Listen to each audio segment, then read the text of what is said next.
Hello there guys, welcome back to the End Chat. Hope you guys are well, staying safe. Today I am joined by Allenova Dance School, which was founded by Miss Tanya Allen herself about 35 years ago in Tilehurst and Reading. But unfortunately Miss Allen couldn't make it, so I'm joined with her lovely daughter Soumaya. How are you doing, darling? Good, thank you. Good. Thank you, I'm very well myself. Thank you for coming in. So just want to have a quick chat about you, about the school. Yeah. So if you could tell us a little bit more about Allenova. So as you said, Allenova started off 35 years ago in Tilehurst. It was Miss Tanya basically was teaching and working for other dance schools, and she wanted to extend students' education in dance. And she had a vision of the way she wanted to run her classes, etc. So she went to the Royal Academy of Dance to train as a dance teacher. And then she did Imperial Society of Teachers in Dancing as well, becoming a national expert. Wow. Also working with modern and tap, so she's done quite a broad Yes. genre. And then she decided to go around, find a hall and start campaigning to get students into her classes.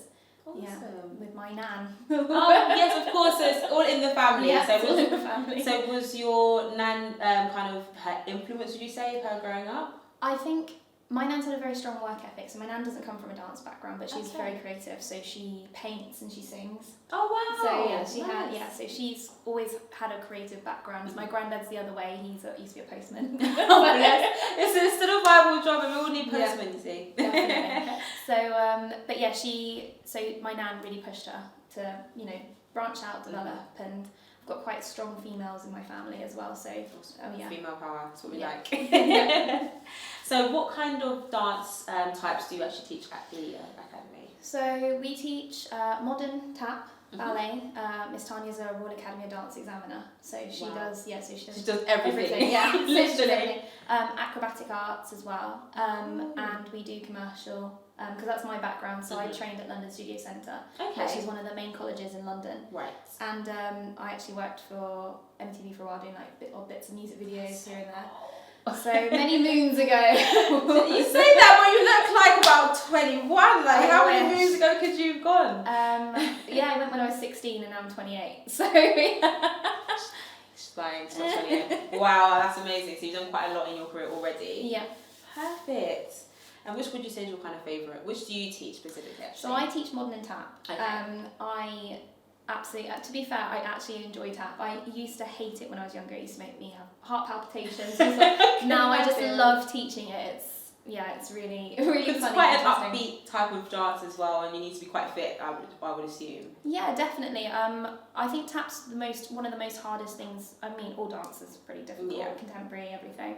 But tap is one of those ones that you have to be really rhythmical. Yes. And really understand rhythm. And even if you're not rhythmical, you just need to learn it. It just takes some time. So I have dyscalculia, which means I struggle with numbers and counting.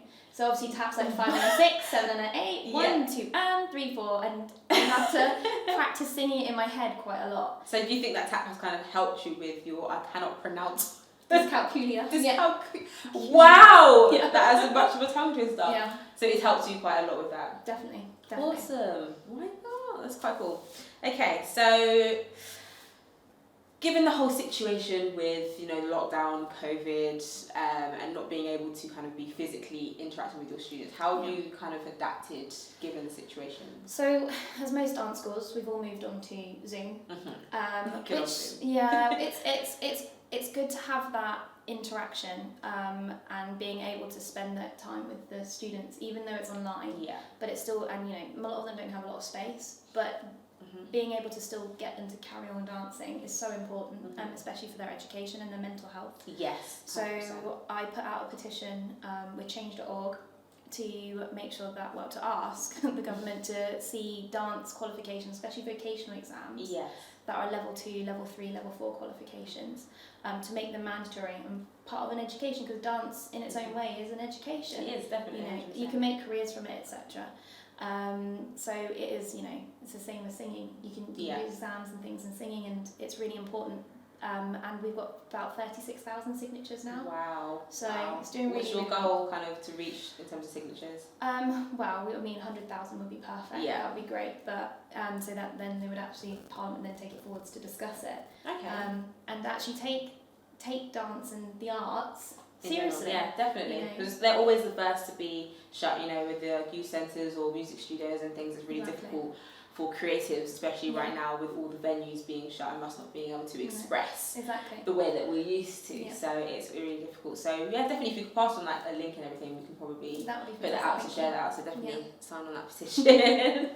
Awesome. So what would you say has been Allenova's biggest achievement as a dance school? As a dance school, I mean, we've had many students come through and go on to dance colleges, myself included. We actually had a student called Natalie Dormer. So she was in Game of Thrones. I was about to say that name rings a bell. Yeah, so she was in Game of Thrones. She was in Holmes. Okay. She was also in The Tudors. She does quite a few films. So that was, she's done really well. She's done fantastically well. And also we have students that go to Erdang, go to Lanes, Bird. We've got one at London Contemporary. So they branch out and go, big places. places. Yeah, big places. We believe that we can get them there and on their own hard work and merit, definitely. And you guys all do your examinations within the school as well, so they all get their qualifications coming to the school and then go on to wherever they see fit. They're like, oh, lovely. I love that. It's perfect. So what kind of range of dancers do you normally get? Do you have people from, say, 3 all the way up to 53? Yeah. And everything in between? Yeah. And varying in terms of classes and everything like that? Yeah, so my son, who's actually 3, he does ballet with my mum. So he That does is ballet. adorable. Yeah. And with one of our teachers called Shalene, she's fantastic with the little ones. So we have like preschool classes where they dress up and they do like a whole Gruffalo adventure, or they go to the beach and really amazing. She's fantastic. And then we used to do adult classes until COVID. Now we can't. We have to prioritise the children at the moment. Understandably, But we do adult contemporary. We did adult jazz, adult ballet, and adult tap.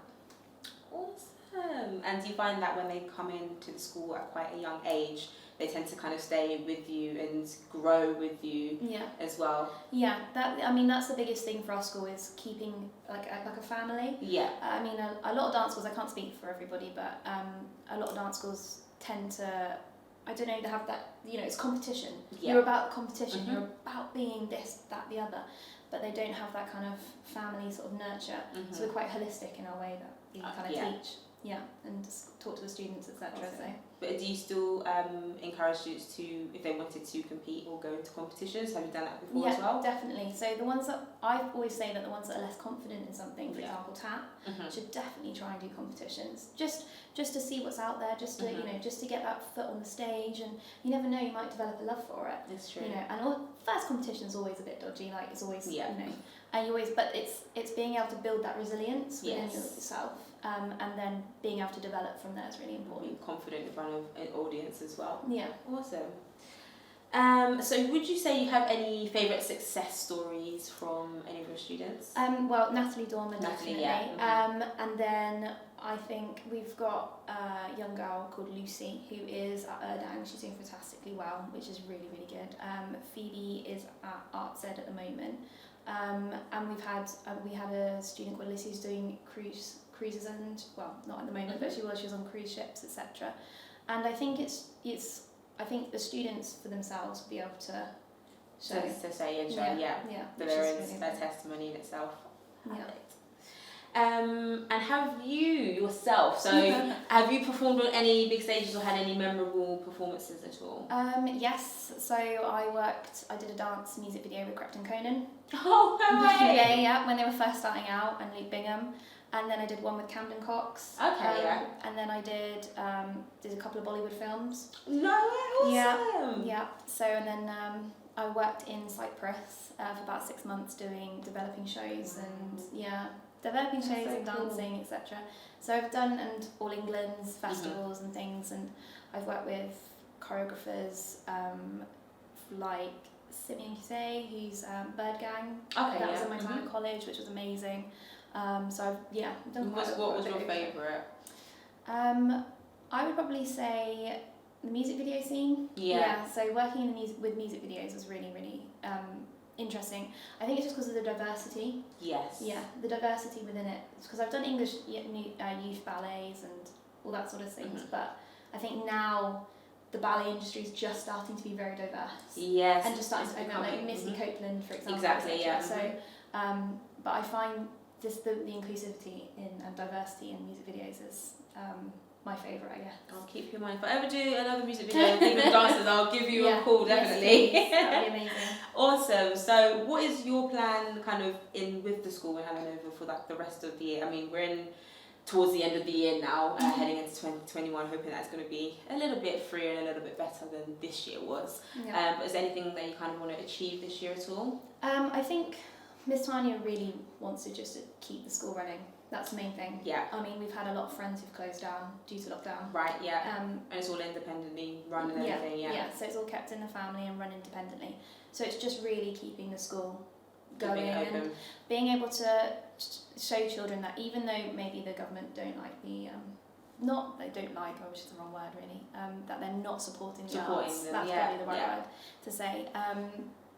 There's still hope. Yes, you know, there's still 100%. hope, and there's still way for us to keep propping up, and there will be careers developing, and things will change. Things will change. Awesome.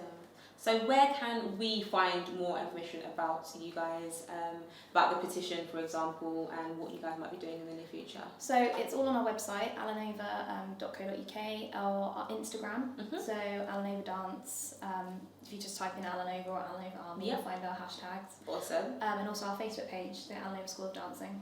Perfect. That's find everything. Lovely. Well, it's been lovely talking to you. Thank you so much for coming in. No problem. Don't forget, guys, to sign the petition. Please, we have to support the arts. It is so important in these times. But yes, thank you for joining me, and hopefully we'll see more of you in the near future. Yeah. Thank you so much. You're welcome.